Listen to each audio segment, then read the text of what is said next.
Okay, we are back once more for this Myth of Sisyphus series, which is a long one. It's very thorough, very thorough. All right, so we're on section two, drama, and that is section two of The Absurd Man, essentially the chapter where Camus goes through what he defines to be the absurd man. The man, a person who essentially has all the ideals of the absurd, is enveloped and at one with what he defines to be the absurd. And the absurd man is, again, the person who does nothing for the eternal, who has no hope, who risks it all, and who is aware of the fact that they cannot know for certain anything. That is, they know their logical limits. They know the limits to their reason, at least to an extent. Yet they still live their life and they go about it with regard to other people because they live for the sake of living and they live for the moment. So this section is section two, drama, and it kind of goes through Camus. It's kind of Camus' argument for why the actor is the absurd man in its essence. So before I dive into that, just want to do some housekeeping items. The giveaway was concluded, or it's been concluded. A guy named Michael, listening to the podcast, emailed me, and I sent him my personal copy of The Man Who Killed God. Now, again, as a reminder, I changed the title to On Death and God. I just think it's a better title, less controversial. And if you want to support the podcast, the best way to do that is scrolling down to the link in the description and purchasing my ebook or the print version on Amazon. With that said, I just wanted to remind you all that I am considering doing a book club with my girlfriend Maddie starting in January. So if you're interested, just shoot me an email using the contact link on the website. All right, and please check your junk mail if you don't see anything from me after you send an email to me, and I send you one back. It is possible that that goes straight to your junk mail. So please check your junk mail if you don't see anything within 24 hours. All right. Well, let's jump right into it, guys. So, section two, The Absurd Man, drama. And again, I highly recommend you read just the whole Myth of Sisyphus before even listening to this podcast, just so you have your own conceptualization of what Camus is trying to portray to you before you start listening to what I say about it. Right. That way you can form your own opinion about it, and that way you can I don't know, send me an email and disagree with me if I say something you don't like or you disagree with or that you think is wrong, right? So it's good to have some discourse there. Okay. So to Camus, the absurd finds itself most readily within the actor. The actor lives out many different lives, right? However, all these lives are totally and absolutely within that life when he does so, right? He plays his part knowing full well that he will simply play another part tomorrow. Nonetheless, he plays that part with all of his spirit, truly becoming what the script demands of him. Indeed, acting is quite the absurd career. One pretends to be someone else, right? It's very absurd. You're spending your whole day basically playing pretend, like when you were a kid. And of course, the thing there, right, is that the child is the last stage of Nietzsche's metamorphosis, right? Camel lion child. You start off as a slave, and then you rebel, and then you're free as a child. So it's interesting here that Camus is choosing the actor as the absurd man because the actor does something quite childish, right? The actor pretends to be someone else every time that they act. And if we want, we can compare that to Nietzsche's child, right? The child is that thing which is totally free, always in the moment. And well, likewise is the absurd man, right? The absurd man is free. They're a stranger. They're always in the moment. So the actor, right? That brings us back to the actor. It's someone who pretends to be someone else. They pretend to have a made up life, doing made up things as a made up person. But what Camus is realizing here with this comparison is that average everyday life isn't really all that different, right? Most jobs are made up by someone or some organization. Names are made up somewhere along the line and given to us by our parents randomly, right? Because they saw some movie or heard a song or their grandparents' name is that name, right? And our personalities are based off of made up beliefs of who we are and what we want out of life, right? Then well, life itself is a story that we must play out to the very end, right? In a sense, we are acting our way through these lives. Fake it till you make it, right? That that old cliche. We're all actors playing a role on this planet, and it is quite absurd because once the lights go out, there's no rewatching our movie. Now, I'll share my screen for you YouTubers out there. Okay. Throw this over here. All right. So the actor, likewise, is one constant blank slate who plays various uniquely different roles. This reminds me of how Camus always says that it didn't matter what life you were born into. And he says this a lot in The Stranger, where like, oh, I could have had this, I could have been born into this life or that life. It doesn't really matter one way or the other, right? Um,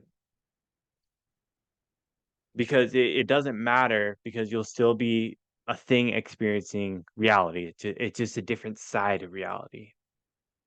It's almost similar to the Eastern idea of reincarnation. We're all one soul living out different lives. And just like this soul and Don Juan, the actor plays out many different lives. He exhausts them, as Camus would say. Yet he does so with his entire soul. He truly becomes the character he plays. He's totally enveloped within it, right? He does it to the fullest. That's the important thing.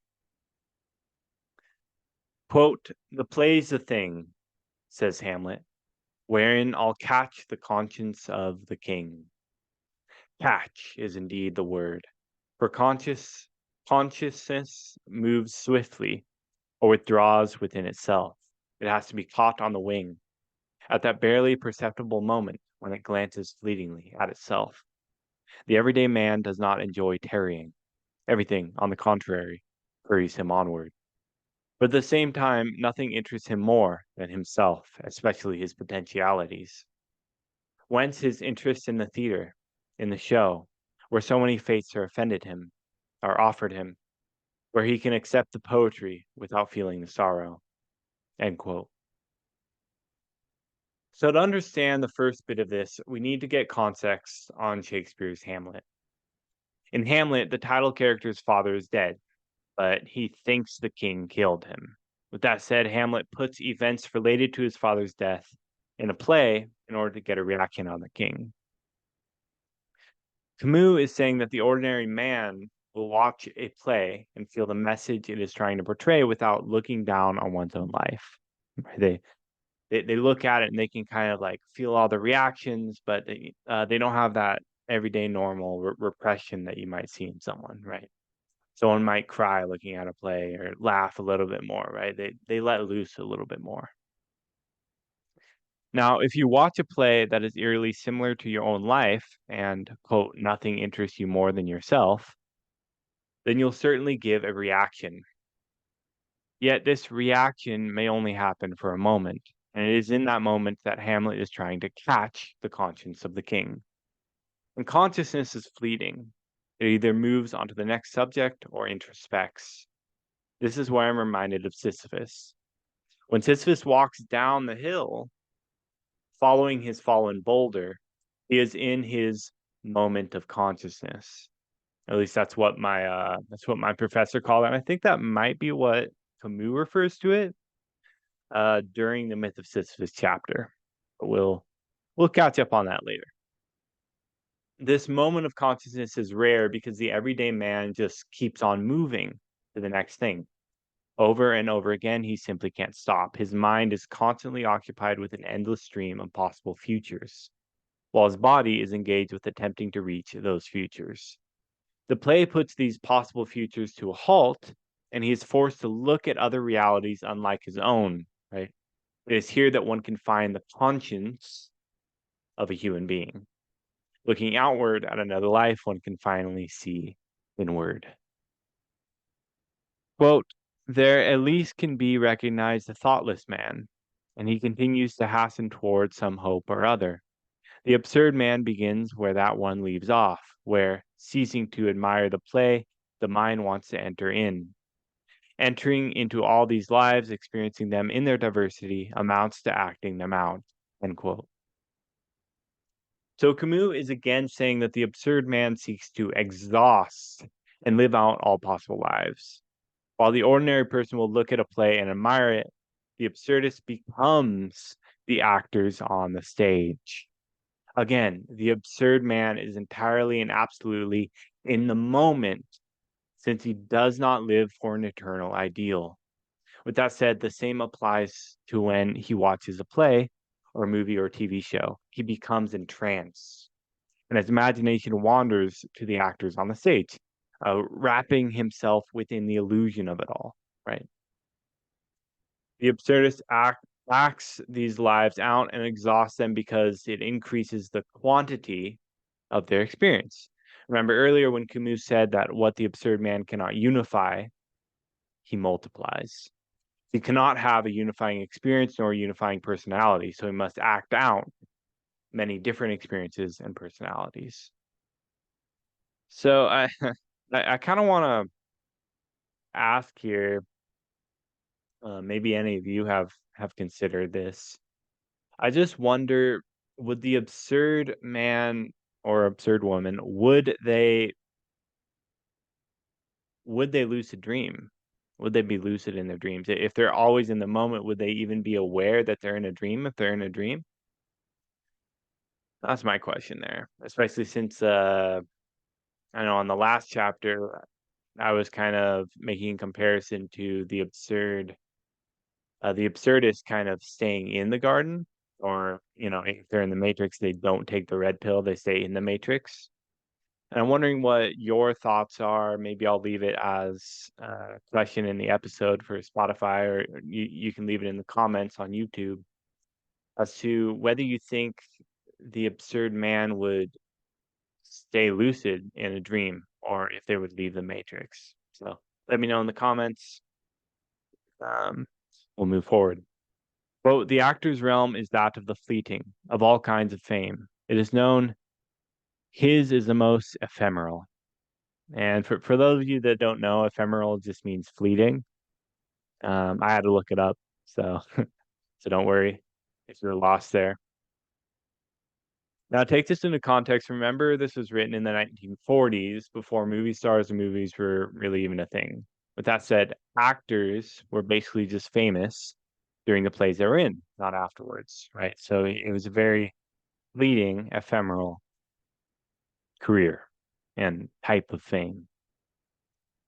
But we can more easily see here why Camus chose the actor to be his example of the absurd man. He plays his role for a very small fraction of his lifetime, right? With that said, the actor lives out a life with a limited time frame, which I think to Camus allows him more easily live it to the fullest and be totally present.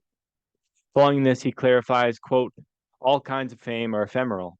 From the point of view of Sirius, which is the North Star, in case you didn't know, Goth's works in 10,000 years will be dust and his name forgotten.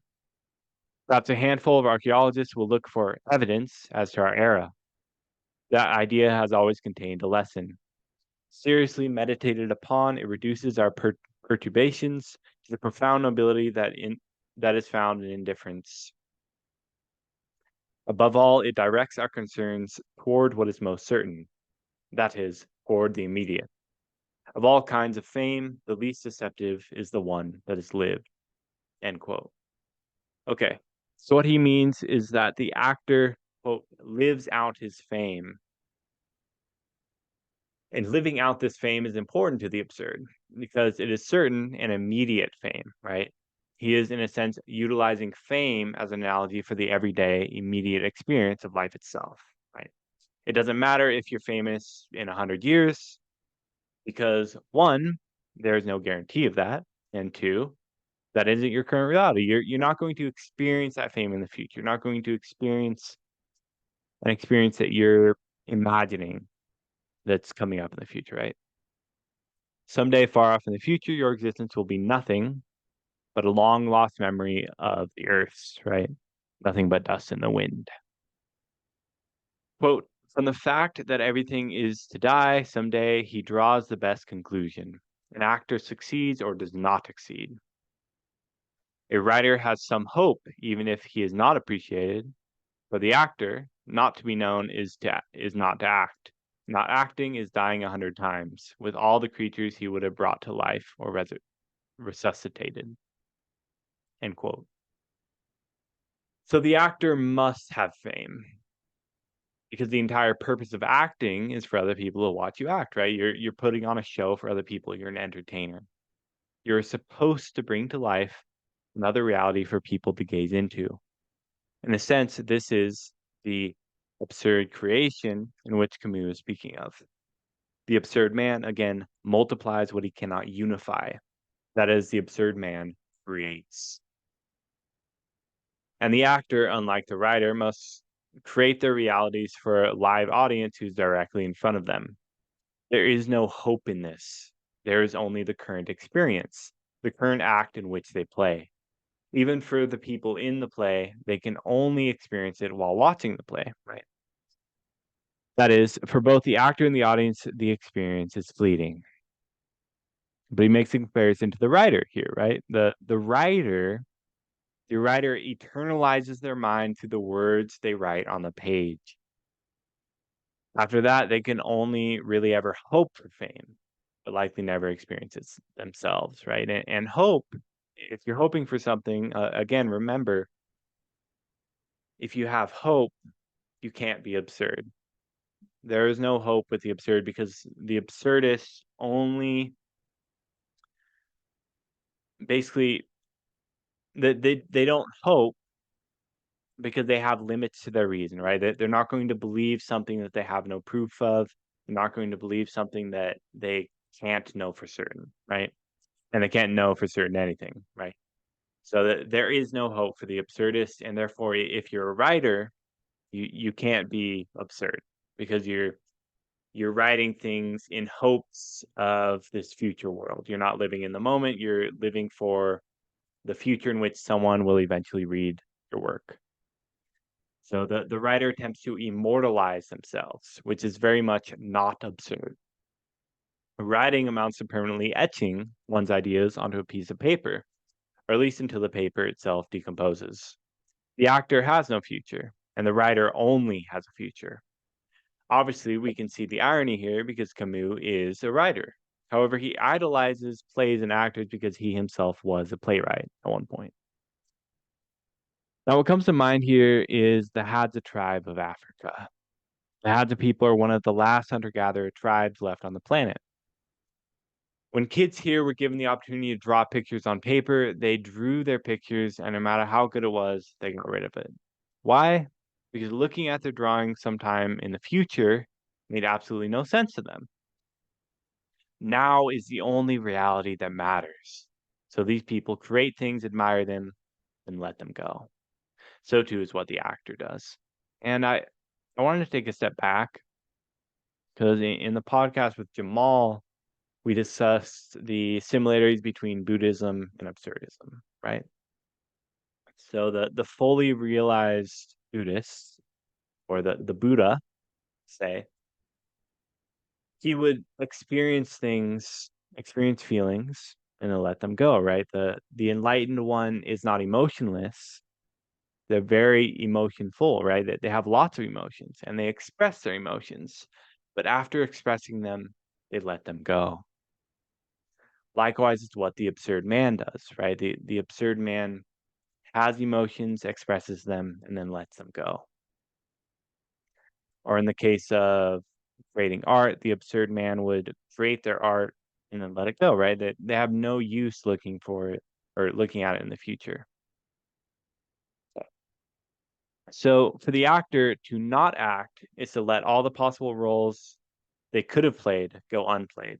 It is dying 100 times, as Camus says.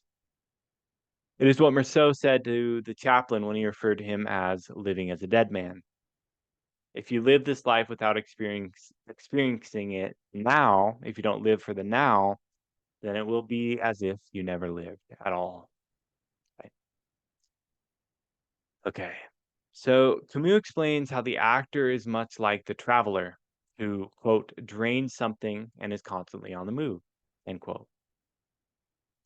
Going back to Kundera, the absurd man lives many lives because he is not weighed down by the concept of being. He's not weighed down by anything eternal or any eternal responsibility to the present. He's totally and absolutely free. The actor is not weighed down by an identity, and the traveler is not weighed down by a home. Nonetheless, they carry these lives with them, right? Quote, occasionally when reaching for his glass, he resumes Hamlet's gesture of raising his cup, end quote. Now, this isn't to be confused with the actor collecting his past selves, right? But more so exhausting them out of him out of reflex, right? It is much the same with how Don Juan says the same speeches over and over. It is not because he recalls what he had previously said, but rather because that is just what comes natural, right? The actor's characters live within him, just as the absurd man's experiences live within him. Likewise, does the traveler's adventures become a part of their skin, right? You go to Mexico, you come back and you're all tan, right? That's a part of you. Or maybe you pick up an accent while you're away.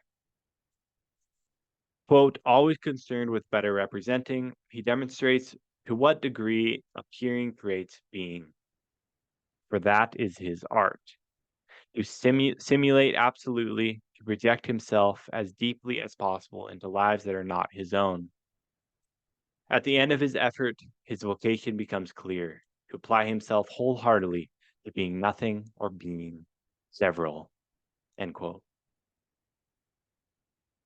I want to put emphasis on appearing creating being here. From the subjective perspective, one can only be so sure of the appearances of reality, right? That is, all people know of the world is only what the world appears to be, right? All we have to go off is our senses. So to what degree does appearing create being? Or what degree, right? I believe Camus and the actor would argue that when discussing being, appearances cannot be separated. You can't separate what things appear to be with what they are because our perception of what things are based off of what they appear to be to us, right? Now, this projecting into a life that is not his own and the being nothing parts of this, I think are nods to the absurd man's indifference to the self and reality. The absurdist, like the actor, is a blank slate. They're nothing, right? Yet through their experiences and characters, they become several things. While this body and these characters are not his own, he projects himself into them as much as he possibly can. Okay. Quote, the rule of that art insists that everything be magnified and translated into flesh. If it were essential on the stage to love as people really love, to employ that irreplaceable voice of the heart, to look at people, to look as people contemplate in life, our speech would be in code. But here silences must make themselves heard. Love speaks up louder, and immobility itself becomes spectacular. The body is king. End quote. I mean, we can really see Nietzsche's influences on Camus here, right? The body is king. Uh, Nietzsche would always say that the body is kind of the soul, our soul aspect, right? It's everything that makes us, right? Because the body includes the brain. Without the body, there is no brain. Without the body, there is no consciousness, right? The body is king. It's very important. Now, silences make themselves heard. When an actor is silent, right? When you're watching a movie and you see an actor be silent, right? That silence is heard, right? Because you're watching them do something. We see the way their body is when they're quiet, and we imagine the thoughts or feelings going through their head, right? The actor wears their emotions and voice on their skin just as much as they do with their words. So the absurdist, living in the now and fully in tune with their emotions, allows their body to act as it naturally would. Since symbols are meaningless, quote, the body is king. Again, right? Camus goes on to express that the actor carries a silhouette of themselves with every character they play, and that this is a contradiction. Quote, the same and yet so various, so many souls summed up in a single body. End quote. Now, as you've probably picked up by now, Camus is really trying to hammer into us that the absurd man, although one person, has a multiplicity of selves within them. Nothing is for certain, and there are endless possibilities in life, right? The absurdist knows this, and they're not attached to any one possible life or adventure, or even one possible personality. The absurdist is stranger. And to be a stranger is to be someone who is simultaneously unknown to the world and the world unknown them. With that said, they are free to be anyone. There are no expectations or parameters or boxes in which they must fit in. And since they cannot unify their vast array of interests and personalities, they must multiply them. I'll leave you off with the last little bit of this section, and I'll catch up with you guys for section 3 of The Absurd Man, which is conquest. All right. Quote, to the actor as to the absurd man, a premature death is irreparable. Nothing can make up for the sum of faces and centuries he would otherwise have traversed. But in any case, one has to die. For the actor is doubtless everywhere. Time sweeps him along, too, and makes its impression with him. It requires but a little imagination to feel what an actor's fate means. It is in time that he makes up and enumerates his characters. It is in time, likewise, that he learns to dominate them. The greater number of different lives he has lived, the more aloof he can be from them. The time comes when he must die to the stage and for the world. What he has lived faces him. He sees clearly. He feels the harrowing and irreplaceable quality of that adventure. He knows and can now die. There are homes for aged actors. End quote. Peace out, everybody. Take it easy.